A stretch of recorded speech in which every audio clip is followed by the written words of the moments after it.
Wait for it, and we're live. Hey, all you crazy sci-fi and fantasy fans. It's time for your daily dose of shenanigans over here at the Blasters and Blades podcast.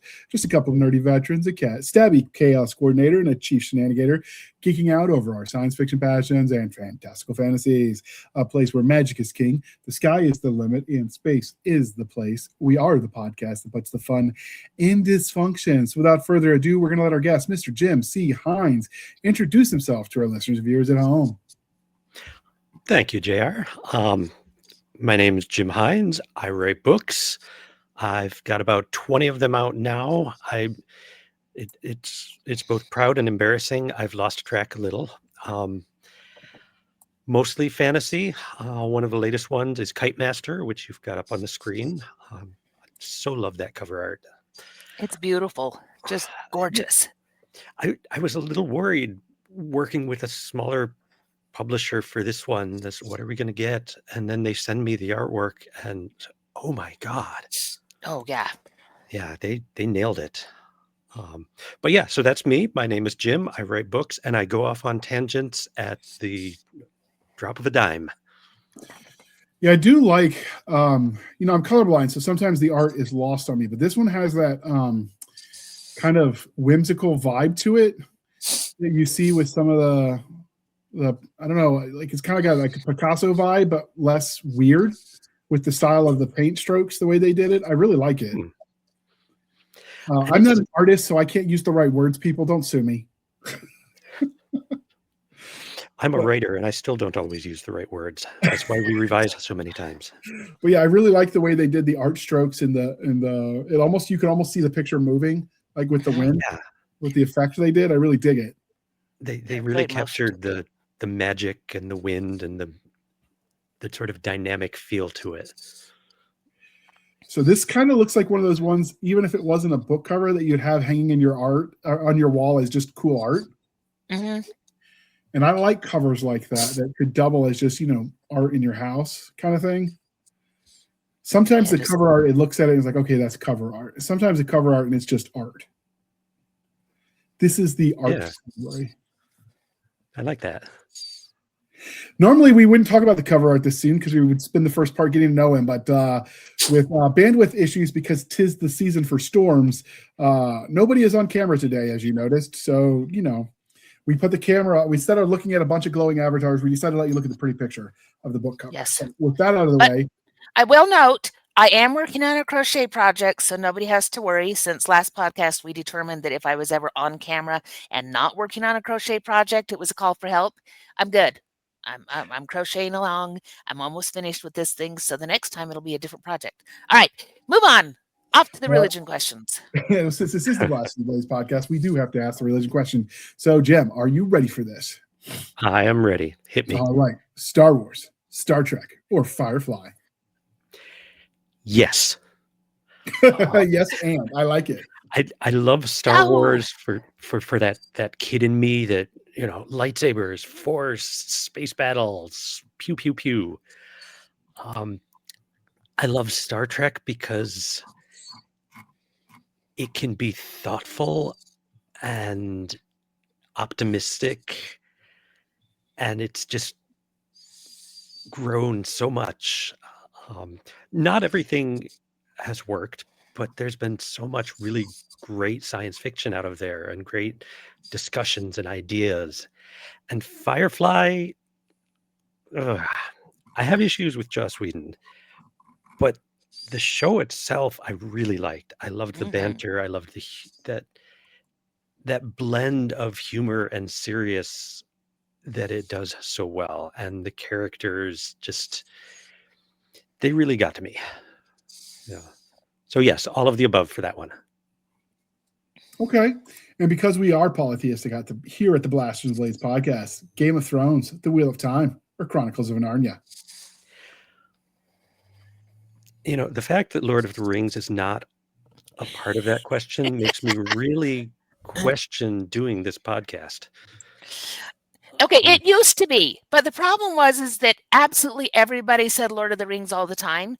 And so we decided to try to shake it up and not put the obvious granddaddy of the genre on there.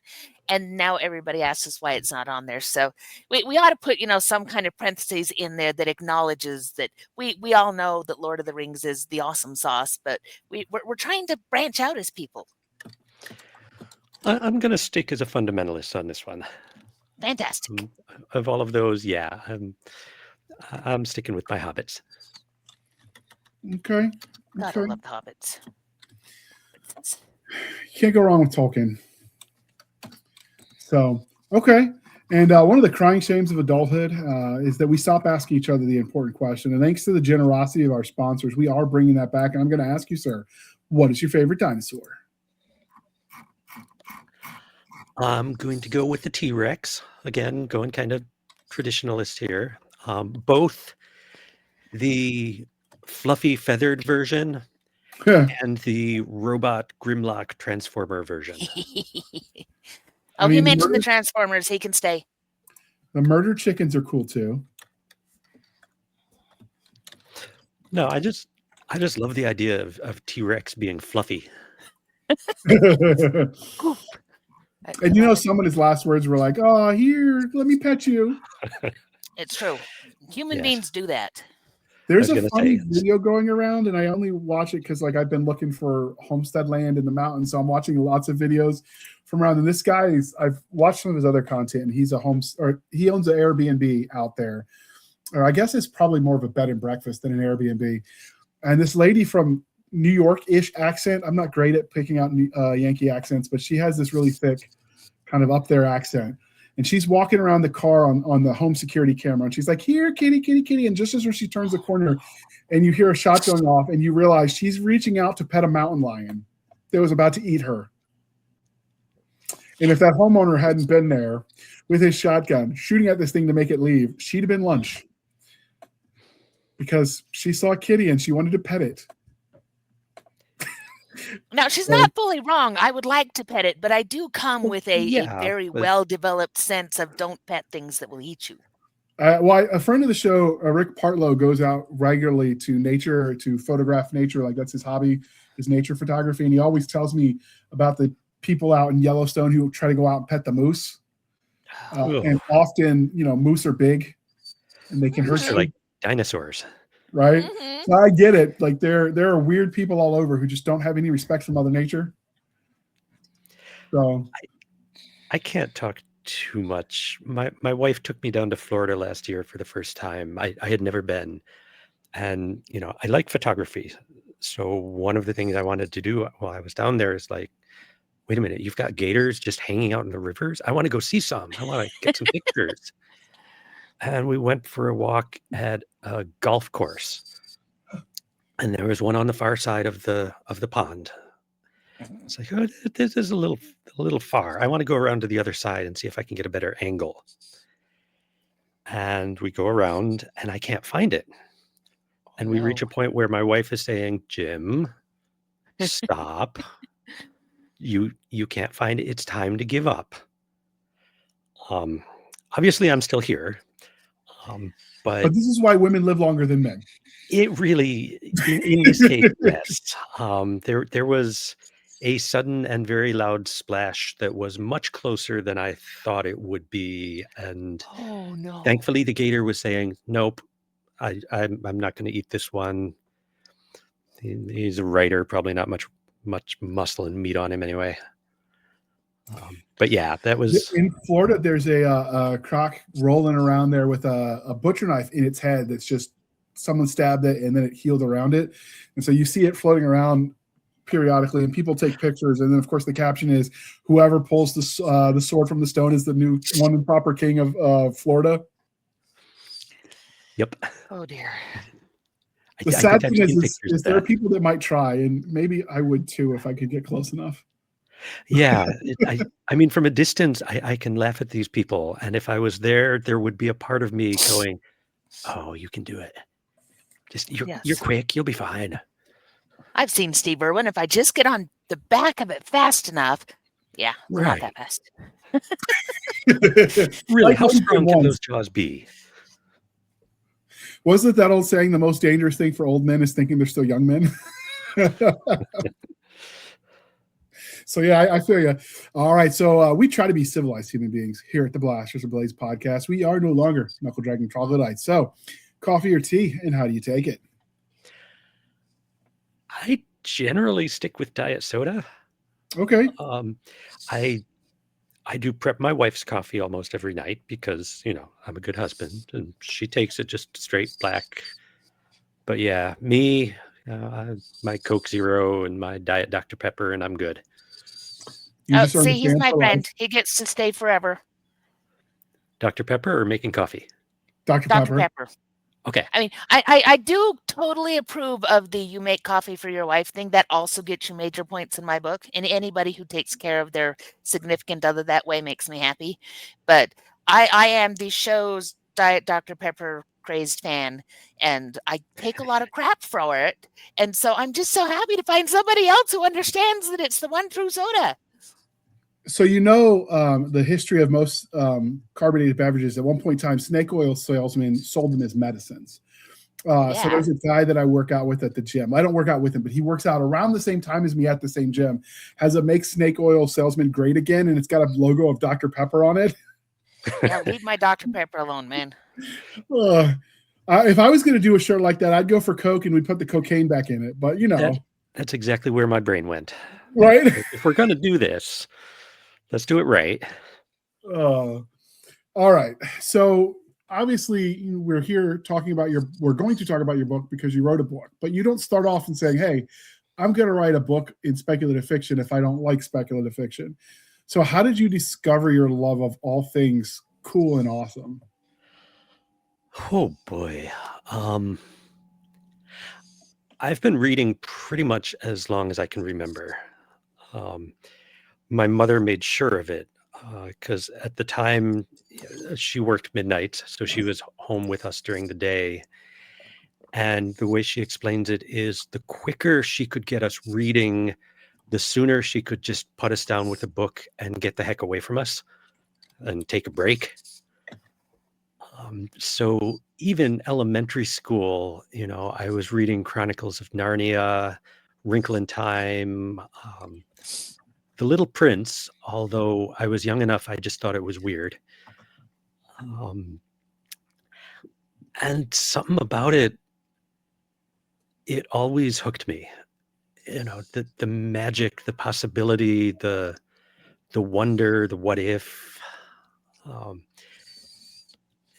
and it could be, reading science fiction, reading about space, reading about exploring other planets and all of the wonderful and amazing and sometimes scary things that we would be able to do. Or it could be magic and all of that imagination and that wonder.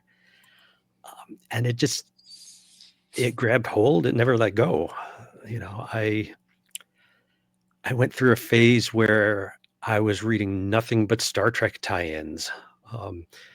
My parents got a little frustrated, but this is what I wanted to read. And then eventually sort of remembered, oh yeah, there's other stuff too. And yeah, 51 years old, that's been a constant for almost all 51 years. Nice. So what made you make the jump that said, I love reading it, I think I'll try writing it? Because, sometimes we get I read something and I hated it, and so I wanted to prove I could do better or other things. So what was it for you that made you go, yes, I am going to now throw my hat into this particular ring? Masochism. Ain't that the truth? Yeah. There were two stories that go with that. One, I had a friend in high school who was trying to be a writer and writing some short stories. And he would show them to me because, we're friends. I was another geek. He could get opinions and feedback. And at one point I remember thinking, this is kind of cool. And then the next thought was, how hard could it be? That is a dangerous thought. That is a stupid thought. That is bad. But I tried. I sent some stuff out. I got rejected, but I had fun creating the story, and the rejection it kind of hit that stubborn button in my head that said, "Oh yeah, you're rejecting this story? I will show you. I will write a better one, and I will make you buy it." And then after I'd been doing it for about 10 years, a little bit of success with short stories, but still hadn't really broken in with a book. Exactly what you were saying. I read one, and I won't say it was bad, but it wasn't what I wanted it to be. It had this really cool idea about, telling the story from the monster's point of view, but the humor wasn't what I wanted, and it didn't explore the monsters' lives the way I wanted, and it really missed. So it was kind of like you were saying, it's like, well, okay, you did it wrong. I will do it right. I will write the book better. And spite and arrogance and all of that aside, that ended up being Goblin Quest, which was the first professional novel sale for me and kind of started that rock rolling. I was hoping that you were going to tell the story of that book, because that's the first book of yours I ever read. And I read it the year that it came out because it was a unique, here's from the monster's point of view, but it was done. It was the cover art that got me. It had such great cover art, and I'm like, I have to know it's from the point of view of the goblins. So I'm glad that's the story that you were telling, because I was really curious. Thank you. Yeah, it was. I wanted to get really deep into that point of view. It's like, why? I mean, we play D&D. We do these adventures, and we go into the caverns, and the first thing is, oh, goblins. Okay, kill them. Get on to the next whatever. Get onto the real monsters. But like, how does that ecosystem even work? And what's it like to be living in that cave, knowing that you're barely even cannon fodder? You're the yard trash. And even what do they eat? How do all these different groups interact with each other? Do the bigger monsters come up and bully the little ones? And yeah, there's just so much there to play with. So when you read, because we're going to talk about it from a writing side on the second half, but when you read, are there any themes that you really enjoy? So for instance, when I read, I like a lot of military themed stories, be it fantasy or sci-fi, and I like the found family or the average soldier, kind of the draftee story, because it's the everyman. Are there any themes that you particularly love reading about when you're reading fantasy stories? I like the found family thing. That's been growing on me a lot in recent years. I like a good sense of humor. I think one of the biggest things for me is I like stories that have heart, where you genuinely care about the characters, and it feels like the author also cares about them. And I don't know, something about that just really hooks me. And I don't always need a happy ending, but I love when I get done with a story and I walk away and I feel good. It's like, you know what? Maybe people don't all suck. Maybe there's hope for us. It was one of the experiences I had coming out of the latest Superman movie. Nice. That okay? There were parts of this that was cheesy. We spent way too long in the glowing universe black hole, whatever that was. But Superman is about hope, and this story got that, and it shared that, and I felt that coming out of the theater, and I love that. Books, movies, whatever, that will hook me. Well, and I can guess from reading some of your stuff, you also like a good twist on a trope. Because in your Princess series, there is a nice twist on True Love's Kiss, on some of those kinds of things. So are there ways that you love to see something twisted, or you like your tropes? I don't want to make guesses here, but just guessing from what I've read, you do like a little twist in there. I do. I think in some ways I like writing those more than I necessarily like reading them. Okay. Although that might be because I read them and I get frustrated either because, oh, they've done this idea, but I could have done it better, or man, I wish I had done this idea, but they did it better. Um, when John Yeah, that makes Scalzi sense. published Red Shirts, without even reading it, I sat there at my computer going, "Damn you, Scalzi! This should have been a Jim Hines book." I did read that one, and it was clever. It was different than I would have written it, but yeah, okay, fine. John can have it. He got there first. Yes. But conceptually, it was really right up your alley. Oh yeah, I love that idea, and it's the same thing. It's writing fantasy from the Goblin's point of view, writing science fiction from the Red Shirts' point of view. Yeah, so props to John. That was what the And you. whole Below Deck series was was trying to be. I haven't watched it because it was behind a paywall, but the Below Decks for Star Trek was that whole concept of Right. stories from the Red Shirts kind of story. Oh, right. And there's been any number of the ones made that are, the dorks on the Death Star, the janitors and this, that, and the other who are just trundling along doing their thing. They may work for Great Evil, but their job is really just to unplug the toilets. So what do they think about the working for Great Evil, even though that's not their job? And so it's a fun thing to take on that, to read about or experience in movies and TV, those people that are not generally our main characters. What I really like is when they unintentionally get things right. So you mentioned the Death Star. There's that scene where the soldiers are walking by as Han and Luke and Leia and all that are escaping the Death Star, and the stormtroopers are walking by. Did you hear that? Nope, must have been a drill. Not my job. And they just keep on walking. That's the most E4 thing I've ever heard of. Like, that's somebody else's problem, and they just keep on walking. And I don't think it was meant as anything but comic timing, but it was so on the nose that it was funny. I like to see authors do that, whether it's, and if they do it on purpose, but they make it look accidental, even better. Because that takes skill. Yeah, you just kind of subtly work it in.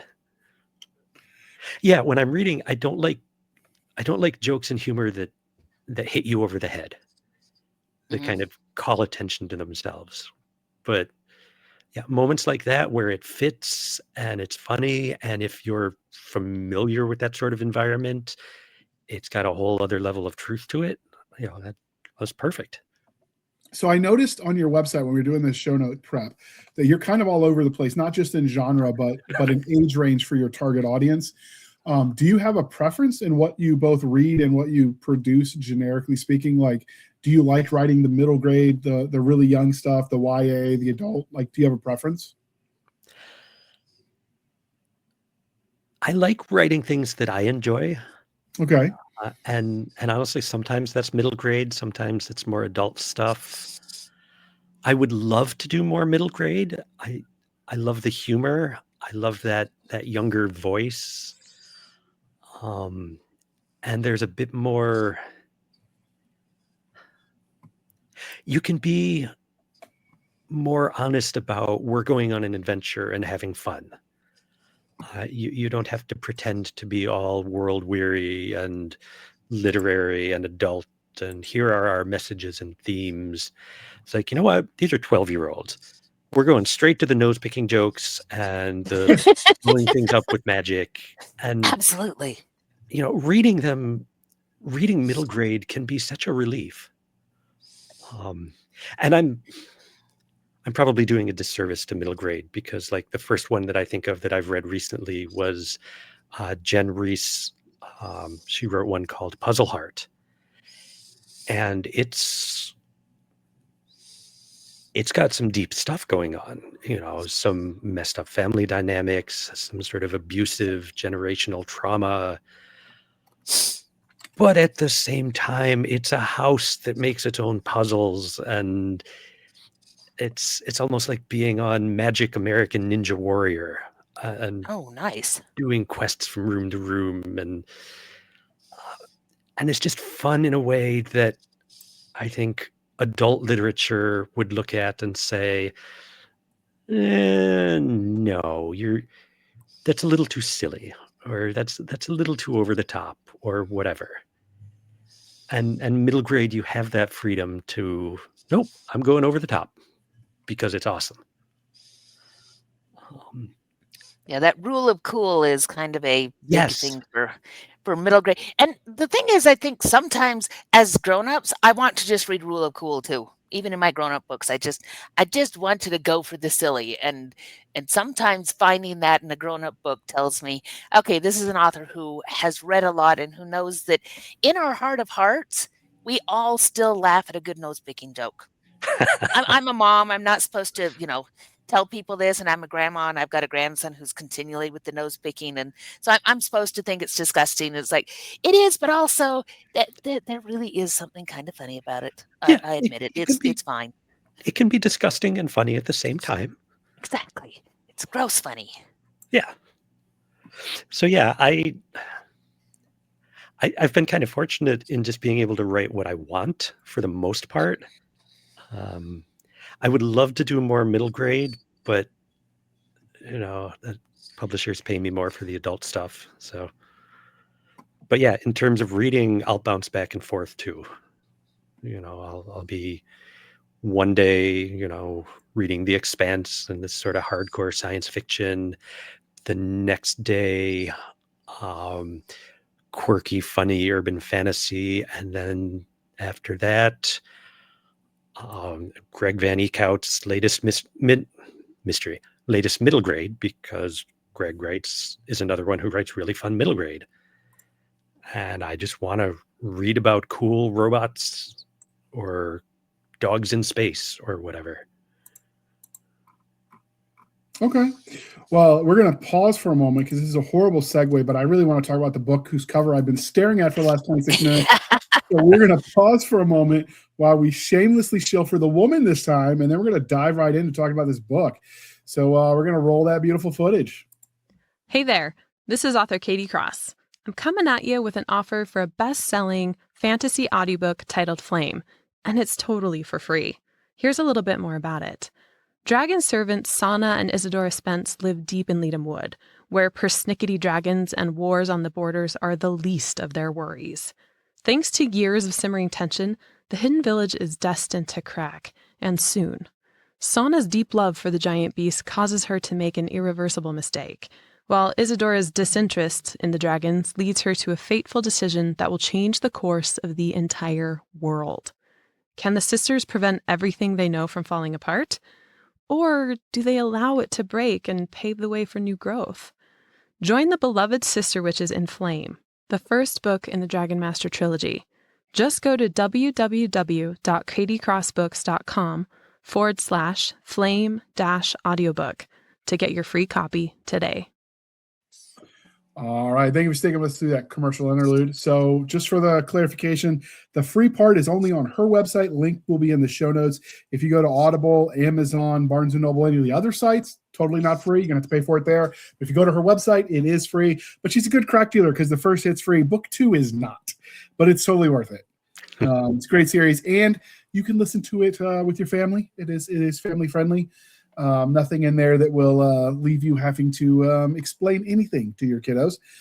So with that, we're going to start off by thanking you for sticking with us. And so we're here to talk about Kitemaster. So before we get started, could you tell us a quick summary of what this story is, like a Reader's Digest version, blurb, whatever is easiest for you? I keep meaning to write something like that. Okay, Kitemaster. It's secondary world fantasy. It's about a woman named Niall who discovers that she is a, surprise, kite master, meaning that she can control the wind, control things that are flying on it, and she is very important because they use kite masters to fly kite ships, and there are military applications, and so on and so forth. And she gets drawn into action and adventure and fighting against an evil queen and saving dragons and all of your fun fantasy adventure stuff. Okay, and for those that are listening at home, because we do have some families that listen to the podcast together, those kids are scarred for life. But anyway, they do listen together. Hey, they love us. They do. What would you say the rating is of this story so they can sort of determine if this is appropriate book for their kiddos? I think I would go at least as young as 12 would be pretty safe for this one. There's no graphic sex. There is one disturbing death scene. It's not graphic, but it does. It hit me kind of hard when I was rereading, and so yeah, I would say roughly 12, but obviously it depends on the kid. And you and your children have a better idea what they're ready to read. That's Yes, which is our usual corollary of know your own kid, but that at least kind of Right. gives us I'm looking at it and I'm going, that looks like something that my 12-year-old would just dig. So this I may is have to. Christmas sales. so in the speaking of sales, let's talk about that. So on your website at PayHip, which we will link to in the show notes, with a discount code of OMG 2025 WTF, which I think is hilarious discount code, you can get a signed copy of the book Kitemaster for 10% off in time for the holidays. So if you order it as you listen to it, you might even ship in time for Christmas. Those links will be in the show notes if you're interested. His bookstore for signed copies. So since Jana mentioned Christmas, all of that will be linked in the show notes, so you can check that out. I will try to get them out by Christmas, but yeah, don't dawdle. Yeah. And if it doesn't take a shipping this picture, time of year. Oh, if sorry. it doesn't, as you say, if it doesn't take a picture of it, fold it up nice in an envelope and put that under the tree with coming soon. I hate to know to do that when stuff doesn't arrive in time. Oh, I've done that many years. Yeah, Okay. I have rants about that because I have to do that every year with the series that my daughter is collecting because they always release the next graphic novel somewhere between 1 and 3 days after Christmas. If I could throttle the people at the publishing house who decided that this was a good idea, I would, because it's like, why can't would we you do release that? it on the 24th so that she can have it? No, it's always right after Christmas. It's like, really? I have to get another card that says I pre-ordered this for you. It should show up at some point between now and New Year's. It's so mean. It just kills They're me. probably thinking, well, we'll get the people with the Christmas gift cards to spend. Okay, I could see that, but Yeah. still, I want the You book could for the get- kid on the day. Yeah, but you could do that you can still use the Christmas gift card if it's already out. So I'm guessing. All right. So in the Amazon where they link the categories, one of the categories that they link this as, which is why we picked Katie Cross's book as the pairing for you, was it said it had dragons. So is this a dragon story? Not primarily. Dragons in this world. Okay, part of the world building is wind never stops.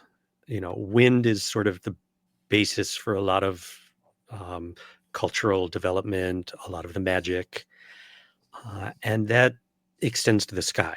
It's all magic. It's all rule of cool, honestly. This was the book that I wrote based on sense of wonder, and I want every chapter to be something that I at least go, oh, that's really cool.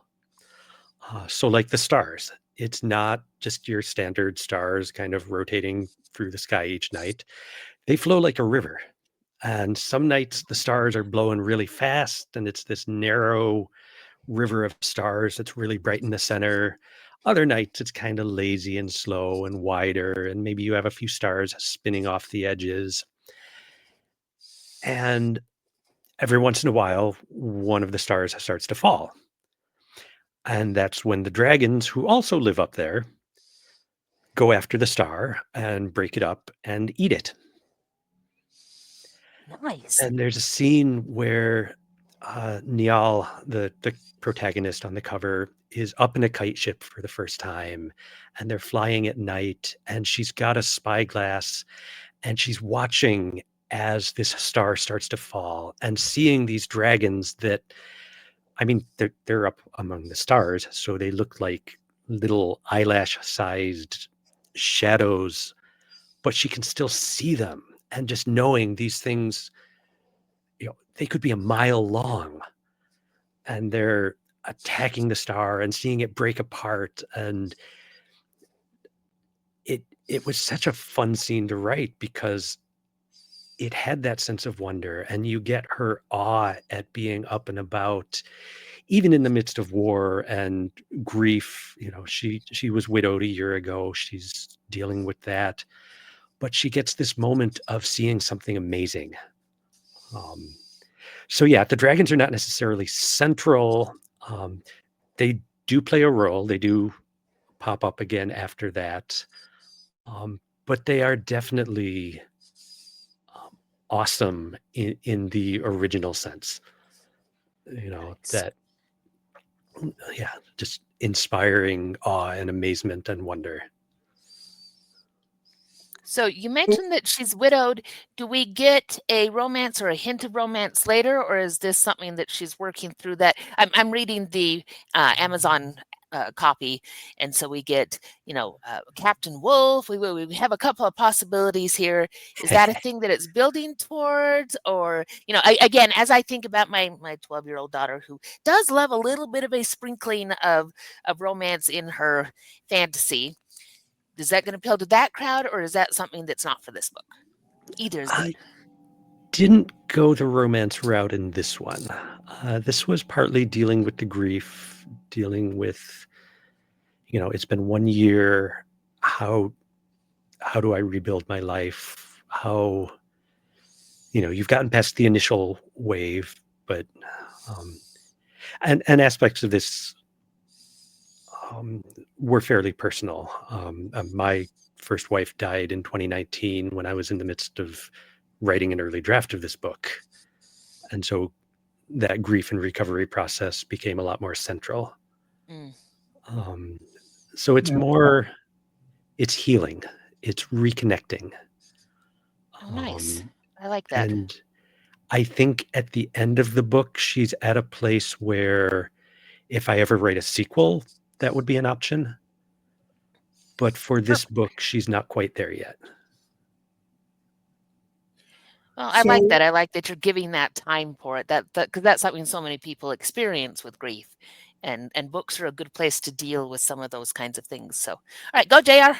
There's a reason the VA teaches a writing as therapy class where you can use writing to process your trauma, because that's how I started writing. Yep. But so you made the decision to use wind magic as the primary vector for this story. And when people talk elemental magic, the often you see a preference for water magic or fire magic because they seem cooler and powerful. Kind of looking at you, Avatar, as what the prevailing wisdom was, and you see that a lot in other properties too. What made you decide to go air?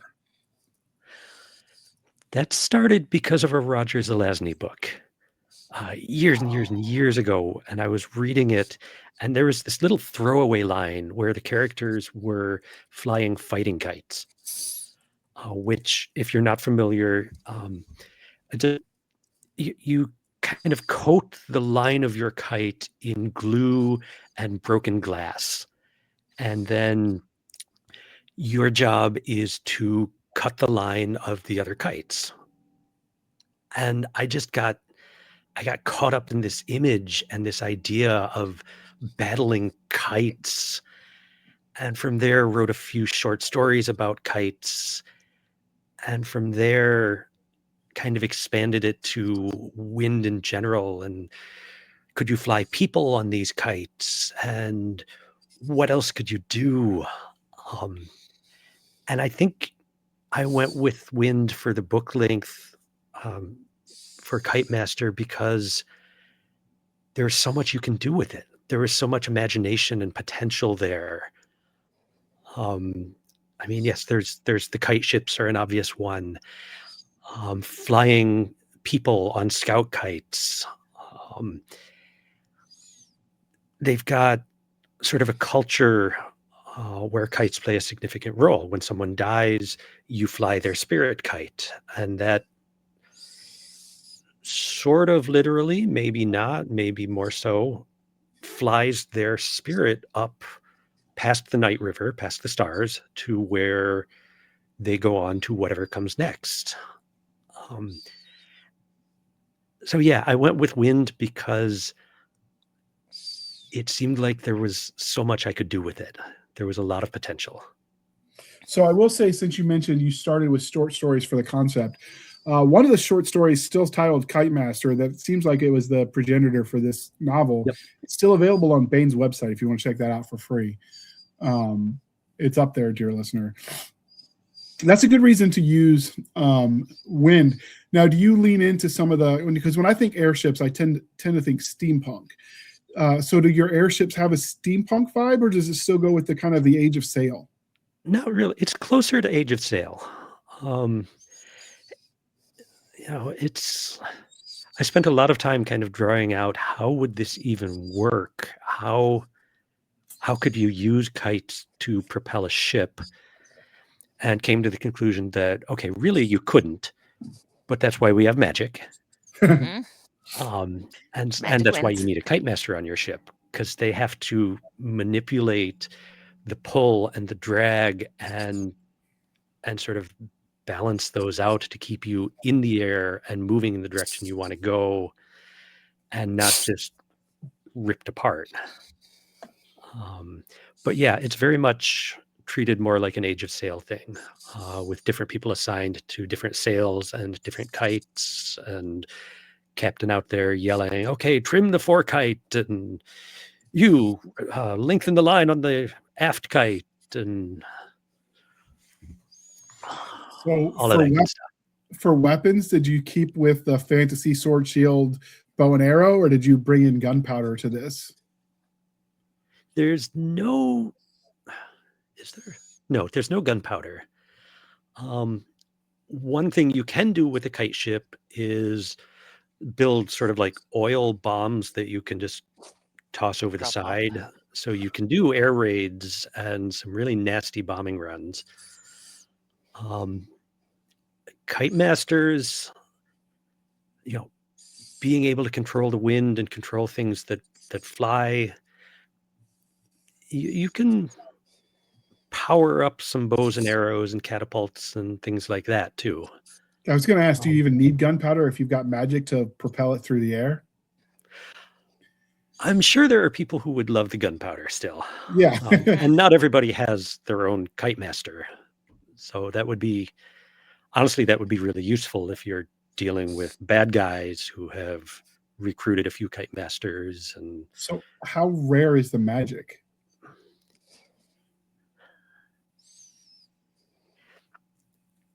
The Queen has been collecting kite masters from the entire nation and a few from kingdoms beyond. And I think she's managed to get maybe 20. So very. So it's pretty rare. There are people who have a lesser version of the power. They're called wisps, and that's a bit more common. Pretty much every village has one or two wisps. But Kite Master, that level of ability is much more rare. Is this magic inherited? Is it random? Like, how does one become or gain this power? That depends on who you ask. Ha-ha! Part of the fun that I had is there are several different versions of the origin stories. In most cases, they believe that being a wisp or being a kite master is a gift from the dragons. That those dragons hanging up out there with the stars, every once in a while, they'll look down and they'll say, we're going to make you a kite master. Go forth, have fun, fly ships, do your thing.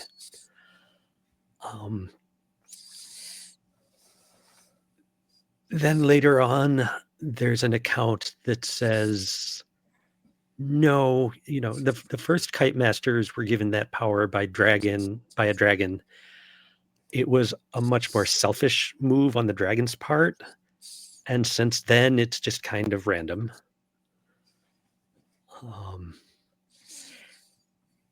And the book never fully says one way or the other. So you give yourself enough wiggle room in the lore to make it fun. Yeah, I leave that one up to the reader a bit more. Or So again, this, if I write a sequel, then I have a lot more room to play with and decide what I want to do. speaking of sequel, this is obviously right now listed as a standalone book. Are there going to be other books in the Kitemaster vein, or is this a one and done? Right now, it's one and done. If Studio Ghibli picks it up and it becomes this movie and suddenly sells 1 million copies, I will absolutely go back and write as many Kitemaster books as people will buy. But right now, I'm kind of doing a few other stories, and I hate that money is a factor in this, but I do have 2 kids and 2 stepkids, and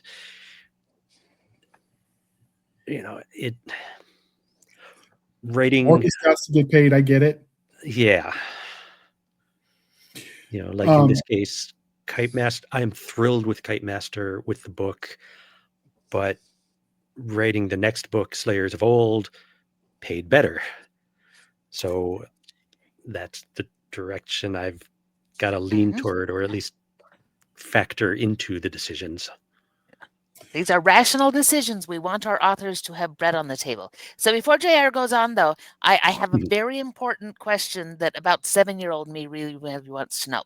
Okay. Which is, how fast can they make the airships go? Is there a limit to how quick she can make that wind go, or is it as fast as they'll hold up? Because I really want to know. There are limits. If you're going with the wind and not trying to tack at an angle or anything, you can get moving pretty quickly. Also, if you fly up higher, basically the higher winds tend to be a bit more violent and a bit stronger. So at one point, they're up high enough that the air starts to get a little thinner, and it's like, okay, you can feel it now, but they are flying. Nice. That's always one of my favorite parts of being in a boat, is that you really get that feel of the motion, and to think doing that in the air with a boat shape, it would be fun. I'm just saying. Oh yeah. For me, it would be terrifying. Well, that too. But no, for Niall, she loves it.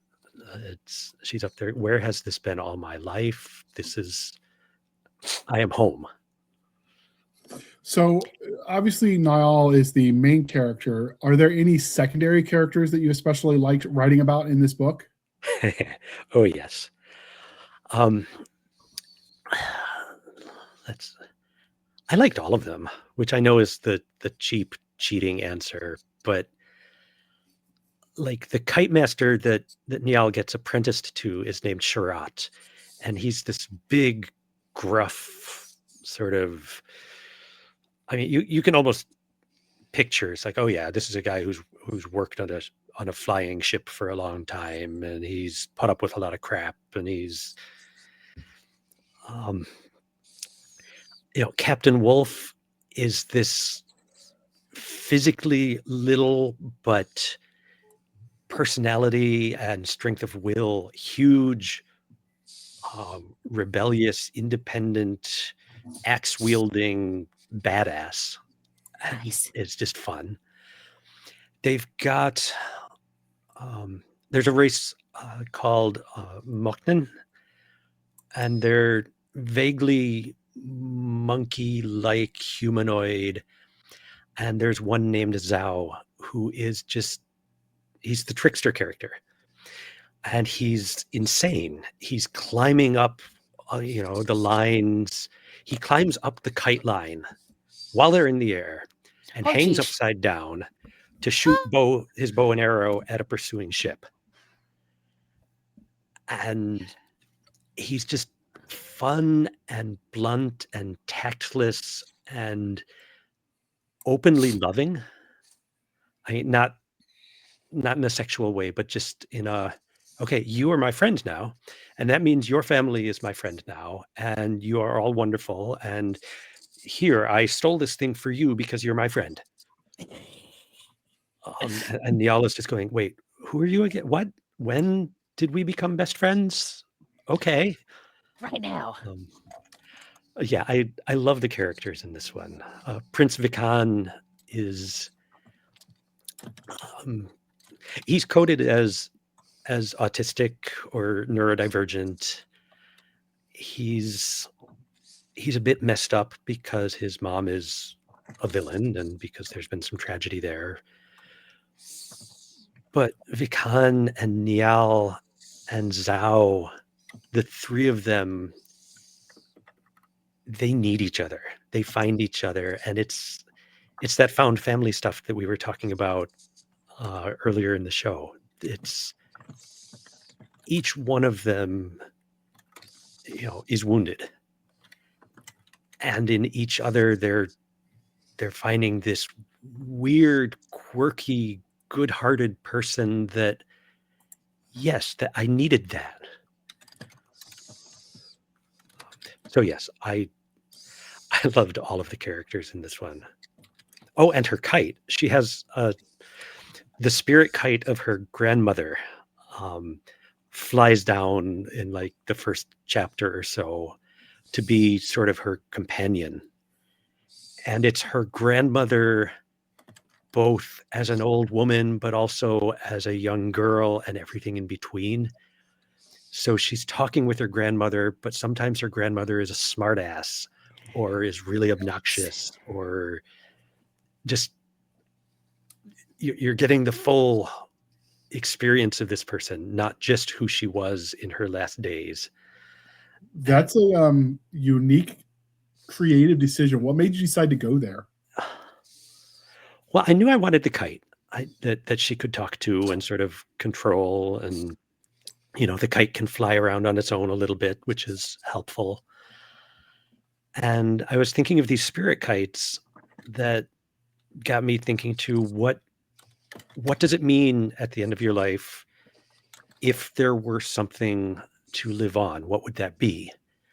Would it be a snapshot of who you are when you died? Because that doesn't seem complete. If I die at age 99, aching and maybe my mind has started to go, maybe not, I don't know. But who I am at that point is one moment in 99 years of my life. Who I was is all of that, from the shy, geeky kid, who wouldn't speak because, he's got a speech impediment, and to the college student who was kind of blossoming maybe a little too quickly, to the writer where, I feel somewhat confident in myself now. It's all of that. And I just decided that's,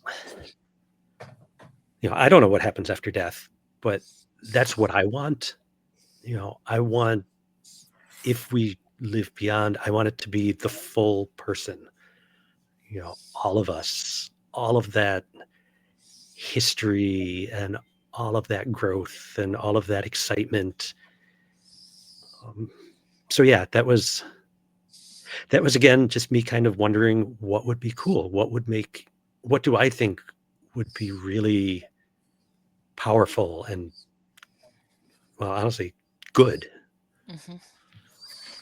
Okay. Well, and fun because it gives you kind of both mentor and companion of approximately, the same age. And so it's filling a lot of different roles that are very often really powerful in these kinds of stories. So I like that because it hits all those notes all at the same time. Well, and you get Niall having to deal with, this is her grandmother. And again, it's not a book that goes into romance or graphic sex or anything like that. But I think there's a comment in there about the grandmother. It's like, oh yeah, I remember checking out his butt, and Niall going, oh my God, you did not say that about Grandpa. I did want to know. So we're getting towards the end, but I still have a question. So we've talked about favorite secondary characters. We've talked a little bit about our main character. So without giving away too many spoilers, because we don't want to spoil too much, Right. can you tell us anything about our antagonist? You've mentioned, and it tells us, in the Amazon thing, that the queen is in need of thwarting. So what can you tell us about that whole situation that will encourage people to want to read, but not give away everything? The queen is a little broken. In some ways, she's sort of the foil and the flip side of Niall. They're both grieving. And the queen, she lost her husband and lost one of her kids.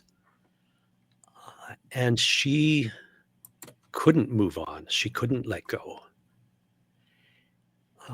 Where Niall, her husband died. She flew the spirit kite. She's trying to move on.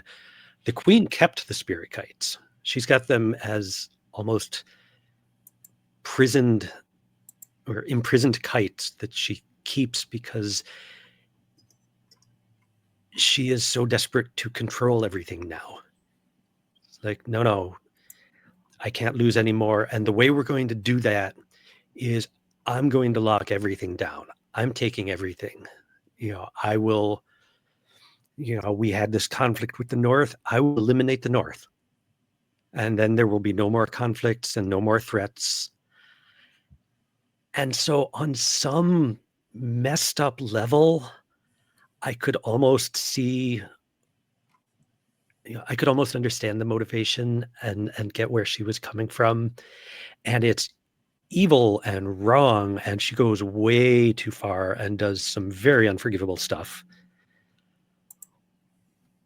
But it's not just that she's evil. It's that she's evil and also hurting and never knew what to do with that. And so you had a nuance. Well, she ain't subtle. No, she's not. But you added nuance because it's not just this typical mustache twirling villain for no other reason than because I want to. No, it's mustache twirling villain, but there's a reason. And also no mustache. No, I mean, if she had a mustache, that might give her a reason to be angry. Well, Okay, so would you want to live in this world?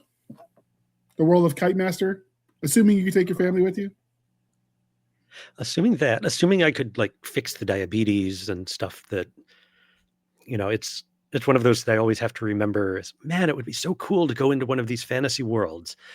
And I'm a diabetic who wears glasses, and that's just not going to work. I mean, if you could give me some nanites and put me at 21 again, okay, we're talking. Yeah, I mean, if we can fix those things, maybe. I do like my modern comforts and technology and all of that. But there are aspects of this world that are lovely and magical and would be really cool to get to explore. I know Jana's answer. It's always the same. No Dr. Pepper, no Jana. Yeah, there's truth to that. But sometimes in these secondary worlds, I read Pern, and they came up with a replacement for coffee. And so, if we were wise enough, we might be able to make that work. But yeah, my bigger reason is that, like Jim, I am older than I used to be, and I have replacement discs and other things in my back, and thinking about running around and doing the stuff that I did. If I could have the body I had when I was about 18 with the wisdom that I have now, ship me in, man. Was there anything that we didn't ask that you think the readers potentially need to know before we wrap this puppy up? Anything you didn't ask? I don't think so. I think we've touched on the plot, we've touched on the characters, we've touched on that whole approach that was just Jim. This is Jim's Sense of Wonder book. This is Jim's rule of cool. Let's run with it as far as we can go. Well, this is then let me remind you again, dear listener, payhip.com/J see Hines, OMG 2025 WTF. All of that will be in the show notes. But if you go to his website for his bookstore, you get 10% off. And you can get signed hard copies. If you hurry up and order them today on the 10th when you listen to this episode, you might even get them in time for Christmas. If not, print a paper and wrap it up nice and, do your thing. But you can get a copy of this one. This one actually looks like good. Oh, and this one does have a audiobook. I did check that out. I didn't remember who narrated it, but Nice. it is out there in audio form. So this is the part, dear listener, where I ask you to please be kind and speak your mind on the reviewing platforms. Your reviews help the right readers find the right book. So do your part, people. It really does matter. So if we wanted to track you down on the wild, wild interwebs, Jim, where might we do it? And as usual, links will be in the show notes.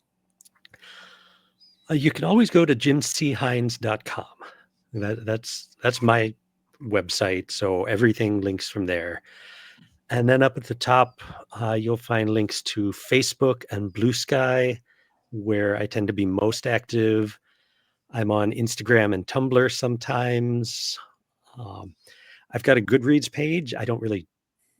Goodreads isn't really a social media site, but you can find all of my stuff there. I will say Goodreads does have one utility that I hadn't noticed until I started prepping show notes. If you go to the various book pages on Goodreads, it will link to everywhere it's for sale. So if you I don't want to go and just buy things on Amazon because I get people want to shop outside the Amazon ecosystem. If you find it on Goodreads, it will show you everywhere else you can buy it. Which is a utility. Is it Bookshop? That's the site that links out to all of the independent bookstores. Oh, that Jana, might be it. I'm not familiar with that one, but if there is one, we'll have to look into it.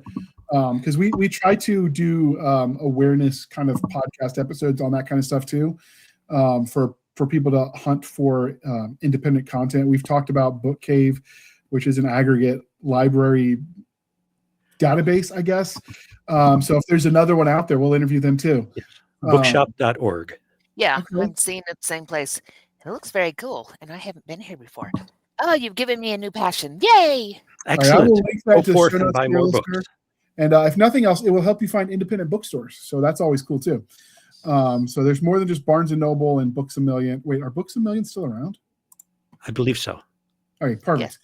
Yes. So those are out there. Links for Jim will be in the show notes. And Jana, I keep telling you one day I will put you in our link tree so they can find you too. But that day is not today. So can you tell listeners and viewers at home how they might find you on Wild Water? No. One day you're going to tell me it's really in there and I'm going to go look, and then I'm just going to pass right out, just flat on the floor, and it'll be really great. So should I prep that in advance and tell your husband to get smelling salts? Yeah, something like that. It's the whole thing. But until then, you can find me at linktree, linktr.ee/opalkingdompress. Just Opal Kingdom Press. Or you can go directly to opalkingdompress.com. That is where me and my various other identities tend to hang out. And as I've told you before, I am the loser of hide and go seek on the internet. And so if you look for Jana S. Brown or Jenna Ray and find one of those that's connected to publishing, 99.987% of the time, it is me. So I'm not hard to find. And you can find us on our Linktree, linktr.ee, Linktree/Blasters and Blades Podcast. Again, Linktree/Blasters and Blades Podcast, where we link to all the things, the BitChute, the Rumble, the YouTube, the TikTok, the Twitters. We've got our Spotify, our Discord, our Blasters and Blades Facebook group and Facebook page. We have our email, Blasters and Blades Podcast at gmail.com. Again, Blasters and Blades Podcast at gmail.com. For professional purposes only, people save the shenanigans from Stabby Stab over there on the Instagram, the Twitter, and the email. You can support the show by going to buymeacoffee.com/author J.R. Handley. Again, buymeacoffee.com/author J.R. Handley. Be sure to put in the comment section this for the podcast, and I promise I will keep my co-hosts duly caffeinated. They will drink that coffee brand coffee until they're getting high on their own supply. And if you want some of that coffee brand coffee, the discount code is podcast grunts. You get 10% off. We get a little bit of a kickback. It's a win-win. We might need a new discount code now that half of our co-hosts are not grunts anymore, Jana. We might have to rethink that one. when we came up with that was even before Stabby joined us. It was just Nick and I, two broken down That's instruments. true. We might need a new code, a new something to represent the greatness that you guys have achieved by bringing more women onto your podcast and letting us direct you where you should go. All right, and this is the part, dear listener, where we thank you because this is, we're winding down season 5. Season 6 starts next month. The holiday season is upon us, so we ask you to shop responsibly, but buy independently where possible because independent books are out there and amazing. And with that, I would like to thank you for spending some of your precious time with us. For my crazy co-host, I am J.R. Handley, and this was the Blasters Blades podcast. We'll be back next week at the same time where we'll indulge our love of nerd culture, cheesy jokes, and all things that go boom. Okay, and just so we're clear, because I realized that might have sounded off, the joke about independence, like I read Bane books and all the other stuff too. I was joking. All right, don't think I don't mean don't buy the other stuff too. Okay, buy everything. We love it. Buy everything. I love all the books. Support all authors. All right, and with that, thank you for coming on, Jim. This was a lot of fun. We'll have to have you back for some of your other stuff because it sounds like Jana has read all of them. So I will let her pick the next one. That sounds great. Thank you for having me. This was fun. All right, this was fun. Thanks for coming on. And with that, I will hit the end button. Don't scream yet, Jana. Wait.